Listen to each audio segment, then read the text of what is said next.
बिस्मिल्लाहिर्रहमानिर्रहीम सजनों दी वीडियो अस्सलाम वालेकुम। मैं तुहाडा अपना दोस्त तुहाडा होस्ट तुहाडा मेज़बान इजहार अहमद गुलजार ते इस वेले मेरे सामने अंब ने मैंगो अंब जनाब साडे बरे सगीर पाक हिंद का एक बहुत ही पसंदीदा फल आ जिन्हों फलों का बादशाह आख्या जाता और ये हर शख्स का मरगूब फल आ और मैं नहीं समझता कि छोटा हो बड़ा हो सियाना हो बुजुर्ग हो उन्हें इसका जायका ना चखिया हो। कोई शख्स नहीं ऐसा कि जिसने अंब का जायका ना चखिया हो। अंब जड़ा वा जड़ा इन एक बार वेख लेंदा वो वेख के भी राजी आ, खाण तो बाद की गल आ।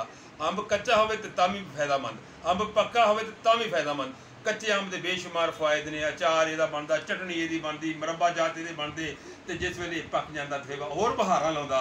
जूस साल भर का चलते हैं, ये जनाब मिल्क शेक साल भर चलते हैं।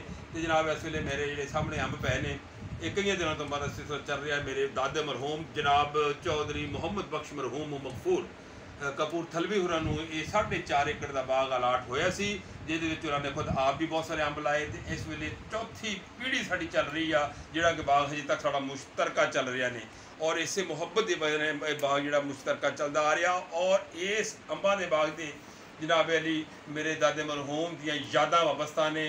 तो अंब जिहड़े बारे क्या एक गल करनी है कि अंब जिहड़ा वा कि इनू दादा लाउंदा ते पोता फल खांदा। ये पहले ये मुहावरा सीगा कि बड़ी मेहनत मंगता, जिवें औलाद बच्चा बड़ी मेहनत मंगता परवरिश वास्ते, इस तरह अंब का पौधा परवरिश मंगता। लेकिन जदीद दौर के जदीद साइंस ने यह साबित कर दिता कि छोटे छोटे पौधों में भी फल लग रहा, खजूर के छोटे छोटे पौधों में फल लग रहा, अंबा के छोटे छोटे पौधों में फल लग रहा।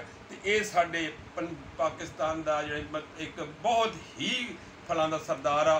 तो अंब जिन्हें नहीं खाता मैं समझता उन्हें मौसम के गर्मा तो लुत्फअंदोज नहीं होया।